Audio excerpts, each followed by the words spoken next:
Сегодня мы разберем 346 главу манги Черного Клевера, где нам немного поподробнее раскроют силу Сёгуна Страны Солнца. Наконец-то мы хотя бы поймем пределы возможностей его правого глаза, а также увидим силу 5 мастеров Ки из Драконьей Семерки, способности которых имеют всяческие отсылки к японской культуре и мифологии. Здорово, ребятки анимешники, у микрофона Зик. А вот ребята, которые оставили свой коммент под прошлым роликом. Ну а мы начинаем.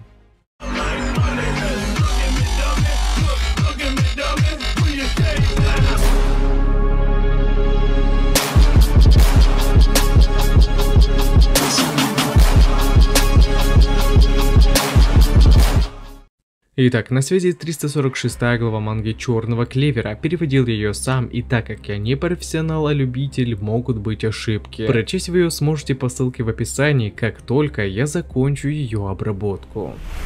Изначально автор показывает нам масштабность легендарного пятиглавого дракона, показывая его с дальнего плана. Жители эвакуированных провинций были в ужасе, смотря на это огромное чудовище. Древняя легенда оказалась правдива. Вот только несмотря на страх, эти люди не теряли надежды в своего сёгуна и защитников из Драконьей Семерки. Ведь если бы они тогда ослушались приказа генерала и не эвакуировались в Хонсю, тогда бы сейчас их жизни были в опасности. И именно поэтому они верят, что Драконья Семерка уничтожит противника даже такого уровня. После чего в сию же минуту нас переносят на передовую в момент, когда Кадзукаку смогла нанести одному из паладинов первое ранение. Лили, восстановившись, конечно же не стала терпеть к себе такое отношение и тут же непринудительно, но как элегантно атаковала противника пространственной магией. И она бы смогла ранить или убить цель, если бы не шар тьмы Ичики, который, видимо, аннулировал или поглотил вражеское заклинание. Сестра Ями упрекнула напарницу за то, что та перестает думать, когда заходит слишком далеко и погружается в свое неистовство. Ведь если бы не она, тогда второй могло бы уже и не быть. Ход с отменением вражеского заклинания был эффектным и неплохим, но это все равно не шибко удивило сестру Лили. Более того, в таком состоянии она посчитала Кадзукаку недостойной ее внимания, отдав мастеров на растерзание легендарному монстру, который, несмотря на свои размеры, был очень быстрый и чуть было не задел Кадзукаку, но в последний момент она все же успела увернуться. Паладин была уверена, что пятиглавый дракон уничтожит Страну Солнца вместе с ними, не оставив здесь и пустого места. При этом выстрелом одной из голов были показательно разрушены горы вдалеке, для того чтобы окончательно сокрушить их боевой дух и показать, насколько они никчемны перед лицом такой угрозы. Но несмотря на все это, Ичика все еще была полна решимости, говоря, что планам врагов не сбыться, ведь у них есть Сёгун, который может видеть все на свете. После чего нас переносят в предыдущий день до случившегося происшествия, где Рюда сообщает, что в скором времени сюда прибудет враг и огонь войны может вспыхнуть и на Хинакуне. Произойдет это завтра утром, а то есть разговор этот был вечером прошлого дня. Затем Рю объяснил, что их противниками будут паладины Люциуса. Всего святых рыцарей будет 3, но каждый из них обладает невероятной силой. Про Лили он сказал, что она обладает водной и пространственной магией, другой магией льда, а последний применяет колдовство демонического зверя, которое дает ему способность манипулировать различными монстрами. С его рассказа мы наконец-то получили небольшое осознание пределов его предвидения. В будущее, или точнее предвидеть, он может на полдня вперед или день, но это уже с натяжкой, так как до этого, когда он получил это видение, все-таки прошло некоторое время. Далее поговорим о том, как он этим глазом способен читать людей. В своем рассказе он упомянул силу противника, а некоторых, как например Лили, он назвал ее магию и дьявольскую, а у других лишь по одной разновидности. То есть, либо он берет эту информацию исходя из его видений, либо же он действительно может видеть все, чего пожелает, как это говорилось ранее в манге. Пример тому Аста, которому он рассказал его же прошлое, а это явно не влезает в его полудневный лимит. И сейчас мы имеем характеристику на паладина Лили, но вот она она еще не использовала свою водную магию, а значит, если она не применит ее в дальнейшем сражении, тогда подтвердится теория о том, что Рюда видит не только будущее, а действительно все, чего он пожелает. Осталось только удостовериться в этом.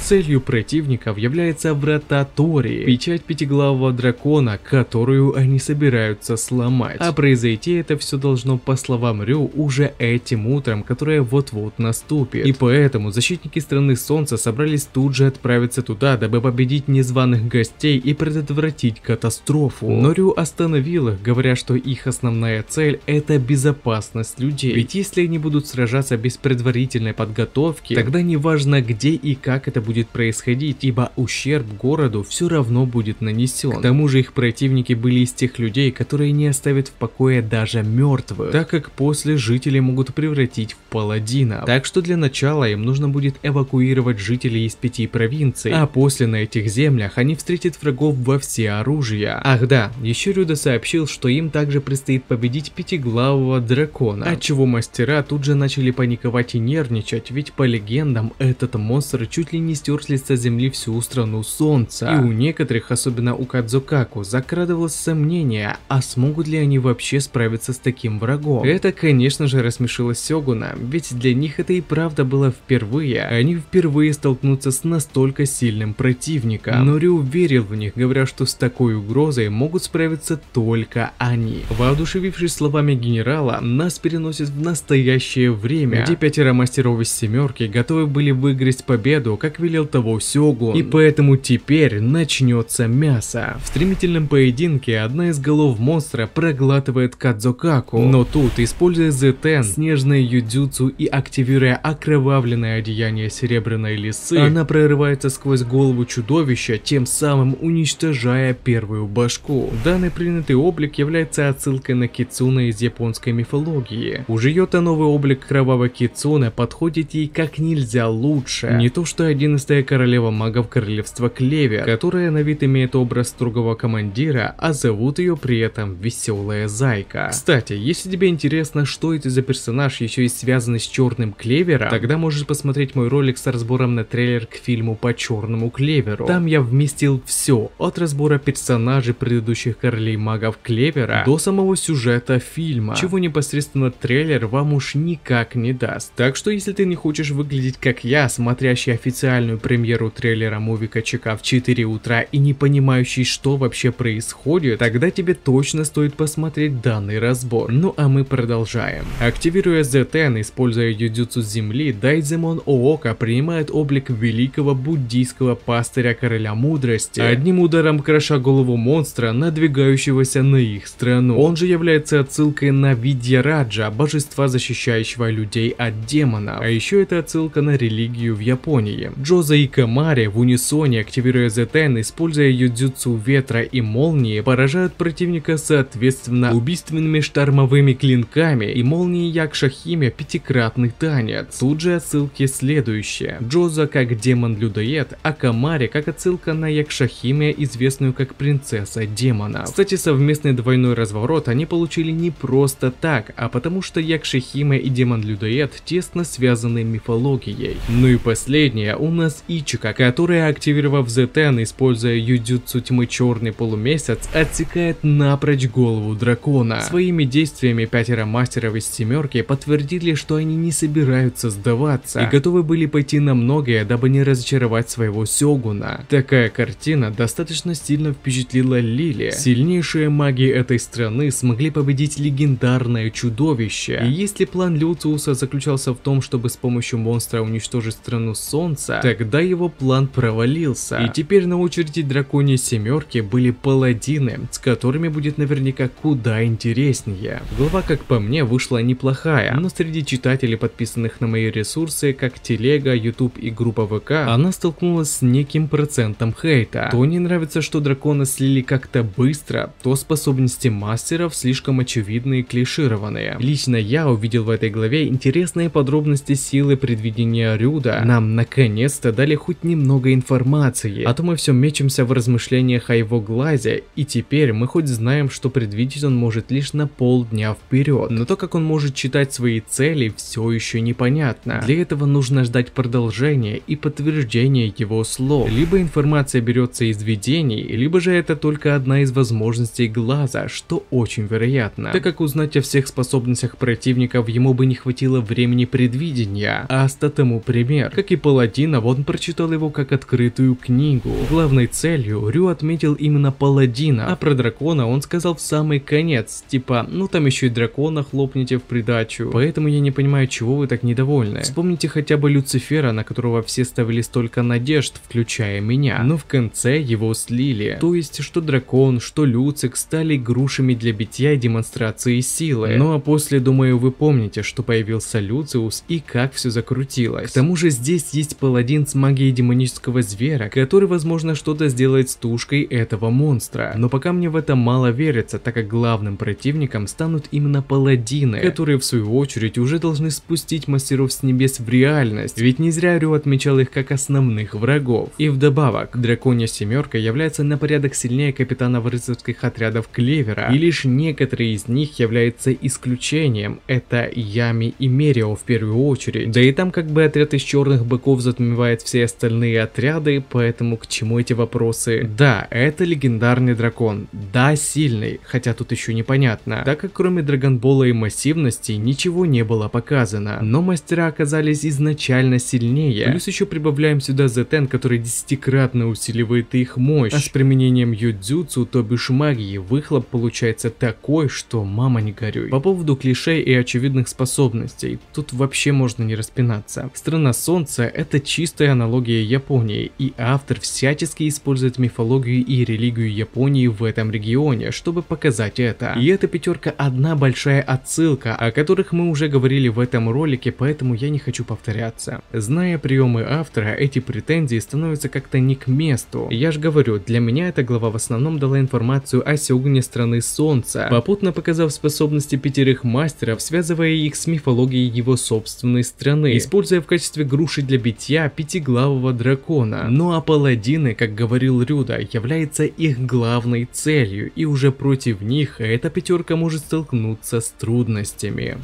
А на этом ролик подходит к концу. Пишите свои мысли по поводу этого ролика, выскажите свое мнение, что вам понравилось, а что не понравилось, и несколько комментариев попадут в следующие ролики. Если тебе понравился ролик, тогда лайк и подписка для меня будет лучшей благодарностью, а также не забываем про колокольчик, ведь в последнее время не всем приходят уведомления. Всем спасибо за ваш просмотр, мирного неба вам над головой и всем пока-пока.